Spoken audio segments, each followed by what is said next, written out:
నమస్కారం. ప్రస్తుతం మనతో పాటు ప్రముఖ ఆధ్యాత్మికవేత్త, ప్రముఖ జ్యోతిష్య వాస్తు నిపుణులు ఉమామహేశ్వరరావు గారు ఉన్నారు. వారితో మాట్లాడిద్దాం. నమస్కారం గురువుగారు. ఆయుష్మాన్ భవ. గురువుగారు, జనవరి నెలలో మరి కన్యా రాశి వారికి ఎలా ఉండబోతుందో తెలియజేస్తారా? కన్యా రాశి వారికి మిథున కన్యా రాశులకు ఆధిపత్యాన్ని వహించిన వాడు బుధుడు. బుధుడు ఉన్న స్థానము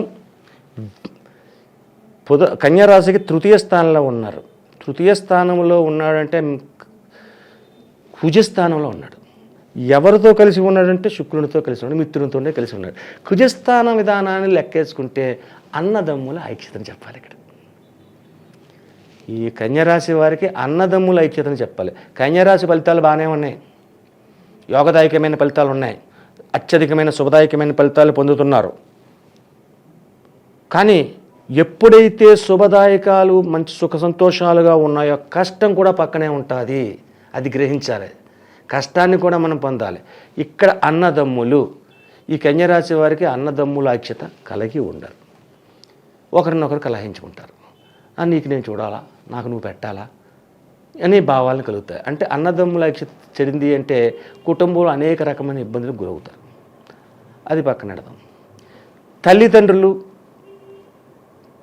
ఇది ఏ విధంగా నడుస్తున్నారు అంటే బిడ్డలు ఉన్నారు, ఎదిగిన బిడ్డలు ఉంటారు, చిన్నపిల్లలు కాదు, ఉద్యోగాలు చేసుకునే వాళ్ళు ఉంటారు, తల్లిదండ్రులు ఉన్నారు, వాళ్ళు పెద్ద వయసు అయ్యి ఉంటారు. ఎదిగిన బిడ్డలు ఉన్నప్పుడు తల్లిదండ్రులు పెద్ద వయసు వాళ్ళు ఉంటారు. పెద్ద వయసు అయిన వారి విధానానికి ఎలా ఉంటుందంటే ఆరోగ్యపరమైన ఇబ్బందులు తల్లిదండ్రులు కలుగుతుంది. ఎప్పుడైతే ఆరోగ్యపరమైన ఇబ్బందులు కలిగాయో ఎక్కువగా బాధపడేది ఎవరు? సంతానం, బిడ్డలు. వీళ్ళు ఎక్కువగా అలాగా ఔషధ సేవలు చేయించడము, లేదంటే హాస్పిటల్ పాలు చేయించడము, ఎక్కువగా కొంచెం ఇబ్బందికరమైన పరిస్థితులు పొందడానికి అవకాశం ఉంటుంది. అయితే ఈ కన్యా రాశి వారిది శుభదాయకమైన ఫలితాలు ఏంటి? అశుభదాయకమైన ఫలితాలు ముందు మనం చెప్పేసుకున్నాం. ఇటువంటి ఇబ్బందులు ఉన్నాయి, దానికి పరిష్కార మార్గాలు తర్వాత చెప్తాను. అయితే ఈ కన్యా రాశి వారికి ఎలా ఉంది? ఆదాయ వ్యవహారాల్లో శుభదాయకంగా ఉంది. చేసే వృత్తి, వ్యాపార, ఉద్యోగాలు అన్నీ కూడా మంచి లాభసాటిగానే పరిస్థితులు ఉన్నాయి. అలాగే ఖర్చు కూడా అధికంగానే ఉంది. ఖర్చు కూడా అధికంగానే ఉంటుంది.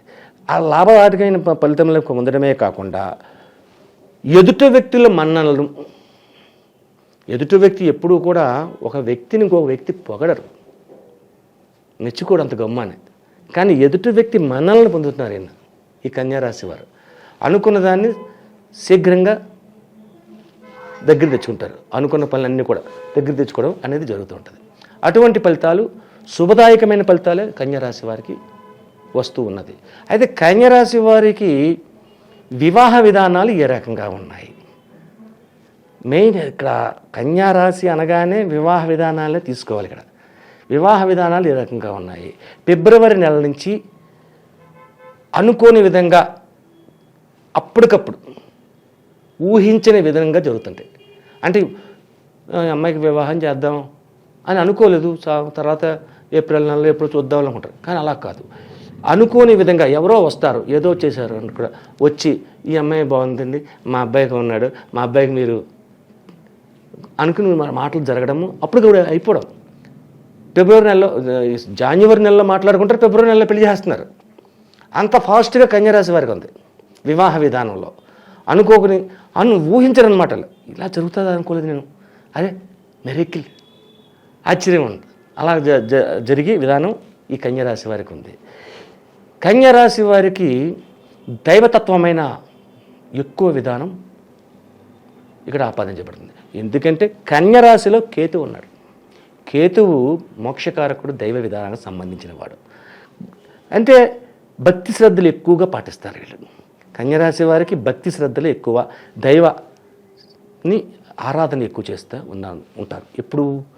జనవరి నెలంతా కూడా. ఎంతటి కఠినమైన దీక్ష అయినా సరే వీళ్ళు సునాయాసంగా చేస్తారు.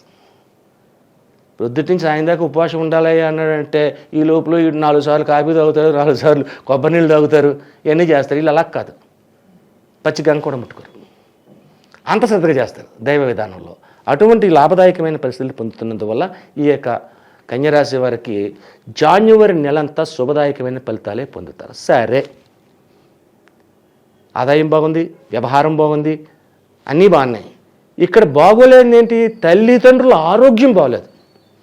ఈ తల్లిదండ్రుల ఆరోగ్యం గురించి తీసుకోవాల్సిన శ్రద్ధ ఏంటి, ముఖ్యంగా తీసుకోవాల్సిన శ్రద్ధ ఏం చేయాలి అన్నదైతే బుధవారం నాడు ఉదయాన్నే 7 గంటల లోపులో మొలకలు తీసిన పెసలు, మొలకల కింద చేస్తారు, 1 కేజీ పావు పెసలు కావాలి.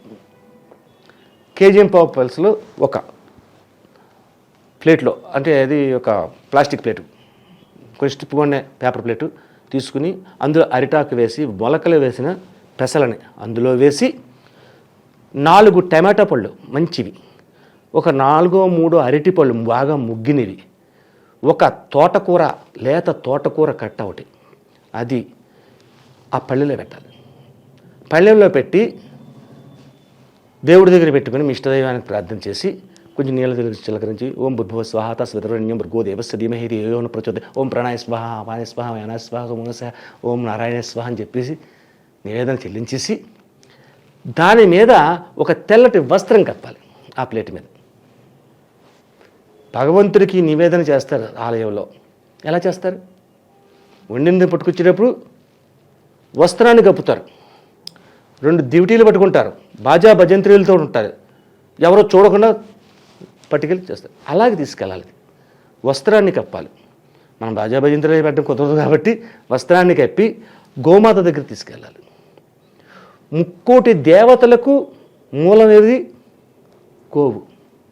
3 దేవతలు అక్కడ ఉన్నారు, ఒకరు కాదు. కాబట్టి ఈ యొక్క భార్యాభర్తల్లో ఇరువురి 2 ప్లేట్లు అక్కలేదు, 1 ప్లేటే.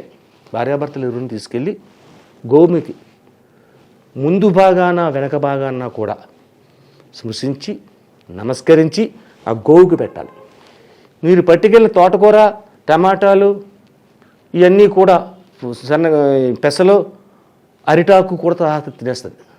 దాన్ని నమస్కరించుకుని అక్కడి నుంచి కృష్ణ తులసి అనే ఆకులు ఉంటాయి, కృష్ణ తులసి అనే ఆకులు తీసుకుని ఆ కృష్ణ తులసి ఆకులతో కొబ్బరికాయ, అరటిపళ్ళు, అగరబత్తీలు, ఆర్తకర్పూరముతో పాటు పటికి బెల్లం చిప్స్ మిశ్రీ అంటారు, ఓ 1/4 కేజీ అది పట్టుకెళ్ళి వెంకటేశ్వర స్వామి టెంపుల్కి వెళ్ళాలి. బుధవారం నాడు వెంకటేశ్వర స్వామి టెంపుల్కి వెళ్ళాలి.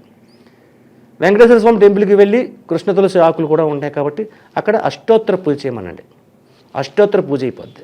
అష్టోత్తర పూజ అయిపోయిన తర్వాత ఆ ప్రసాదాన్ని ఇస్తారు, మీకు మిశ్రీ ఇచ్చేస్తారు. ఆ మిశ్రీ అడిగి తీసుకోవాలి, ఇవ్వకపోతే తీసుకుని అక్కడున్న భక్తులకి పంచాలి.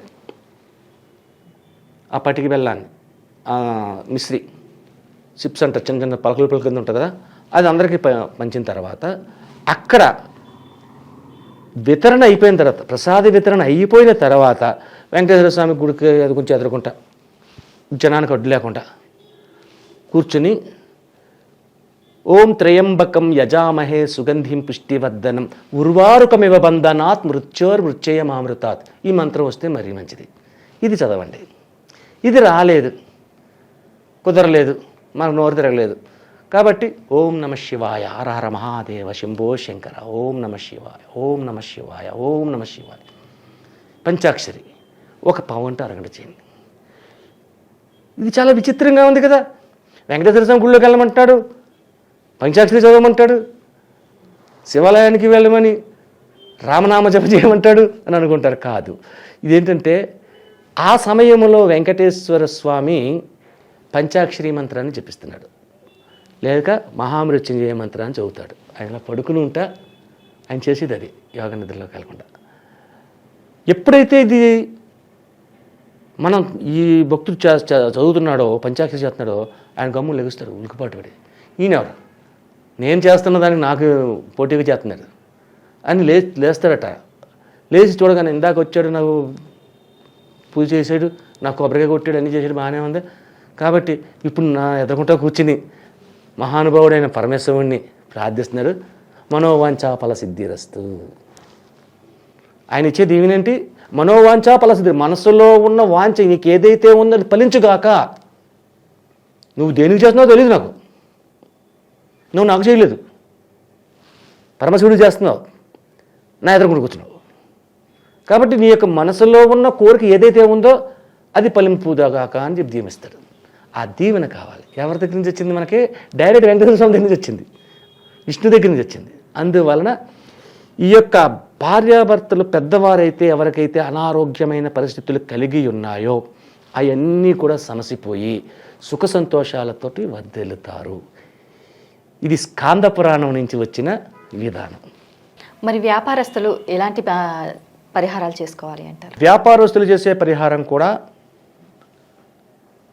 గోమాతని పూజించి సేవిస్తే జరగనిదంటూ ఏమీ లేదు. వ్యాపారస్తులు కూడా ఇదే ఫలితం పొందుతారు, చేయొచ్చు. వ్యాపారానికి కూడా లాభదాయకమైన పరిస్థితి. అయితే వీరు చేసే వ్యాపారాల్లో అన్నిటిలోని కూడా లాభదాయకమైన ఫలితములు మాత్రమే ఈ జాన్యువరి నెలలో అత్యధికమైన లాభదాయకం.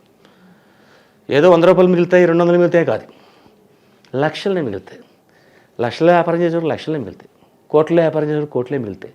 అటువంటి లాభదాయకమైన ఫలితాలు ఈ యొక్క వ్యాపారస్తులకు ఉంది. అయితే రూల్గా చెప్పాలంటే వ్యాపారస్తులు చేయవలసింది ఏంటంటే ఉదయాన్నే లేచి వెంకటేశ్వర స్వామి, ఈ యొక్క ధనుర్మాసం అంటే వెంకటేశ్వర స్వామి, లక్ష్మీదేవి, గోదాదేవి, లక్ష్మీమాత ఇవే చేస్తారు.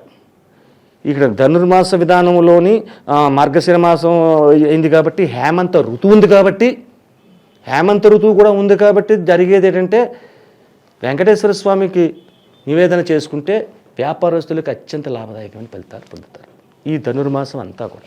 రాజకీయ నాయకులు మరి రాజకీయ నాయకులు కూడా శుభదాయకమైన ఫలితాలే పొందుతున్నారు. కన్యారాశిలో ఉన్న రాజకీయ నాయకులు అయితే అనుకోని విధంగా మనం చెప్పుకుందాం. ఎలాగంటే ఈ కన్యరాశిలోని రాజకీయ నాయకులు చాలా తక్కువ మంది ఉంటారు. కన్యరాశిలో రాజకీయ నాయకులు కన్యరాశి ఉండదు. వ్యాపారస్తులకి కన్యరాశి ఉంటుంది, వ్యవహారాన్ని నడిపే వాళ్ళకి కన్యరాశి ఉంటుంది. రాజకీయ నాయకులు అంటే వేళ్ల మీద లెక్కెట్టాలి, 1, 2 అని.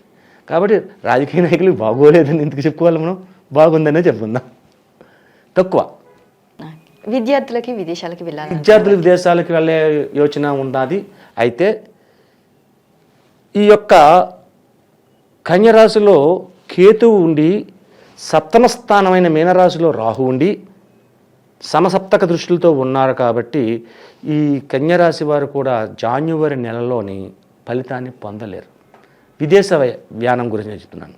విదేశయానం గురించి రాహు కేతు విధానాలు ఉన్నాయి కాబట్టి యోగదాయకమైన స్థితి రాదు. గురువు మళ్ళా మారాలి. గురువు ఉన్న స్థానము ఇప్పుడు మేషరాశిలో ఉన్నాడు. గురువు ఎదరికి వెళ్ళాలి, అప్పుడు విదేశీ విధానాలకి యోగదాయకమైన పరిస్థితిని పొందుతారు. అంటే గురురాహు దృష్టిలు కలవాలి. గురురాహు దృష్టిలు కలిస్తే విదేశీ యోగానికి యోగదాయకమైన పరిస్థితి. ఈ కన్యరాశి వారికి అప్పుడే లేదు, అవకాశం లేదు కాబట్టి ఇప్పుడు జరగదు. మరి ఈ రాశి వారికి ఆరోగ్యపరంగా ఎలా ఉండబోతుంది అంటారు? ఆరోగ్యం చెప్పాను కదా, పెద్దలైన వారికి అనారోగ్యమైన పరిస్థితి, వయసులో ఉన్నవారికి కానీ వివాహమైన దంపతులు ఉన్నవారికి కానీ పిల్లలకు కానీ అనారోగ్యమైన పరిస్థితి ఏమీ లేవు. యోగదాయకమైన స్థితినే పొందుతున్నారు. కానీ వృద్ధులైన వారు ఆరోగ్య విధానాన్ని ఆచరించాలి, కంపల్సరిగా ఆచరించుకుని తీరాలి. దానికి నేను చెప్పిన సాధన చేసుకోవాలి. అంటే శ్రీశైల క్షేత్రాలకి కానీ లేకపోతే ఇక్కడ కానీ వెంకటేశ్వర స్వామి గుడిలోని ఇలాగ సింహరాశి వారు శ్రీశైల క్షేత్రంలో వీళ్ళు ఇక్కడ ఊర్లో చేసుకోవచ్చు. ఇంకా శుభదాయకమైన ఫలితాలు ఇంకా ఎక్కువగా పొందాలి అంటే చిలుకూరు బాలాజీ ఉన్నారు మన హైదరాబాద్లోనే. చిలుకూరు బాలాజీ దగ్గరికి ఒక తులసి మాలను పట్టుకెళ్ళండి. రామ తులసి పనికిరాదు, ఇక్కడ కృష్ణ తులసి పట్టుకెళ్ళాలి. ఈ కృష్ణ తులసి మాలను పట్టుకెళ్ళి బాలాజీ గుడి చుట్టూ 108 ప్రదక్షిణలు చేసి ఆ యొక్క మాలని స్వామివారికి సమర్పించి అక్కడ కూర్చుని 10 నిమిషాలు ధ్యానం చేసుకుని వస్తే ఇంకా శుభ ఫలితం. అన్ని వారాలు లెక్కలేదు, ఏదో ఒక వారం అనుకూలమైన వారం చూసుకోండి. ఈ మిథున రాశి వారు, కన్యరాశి వారికి, కన్య మిథున రాశులు కూడా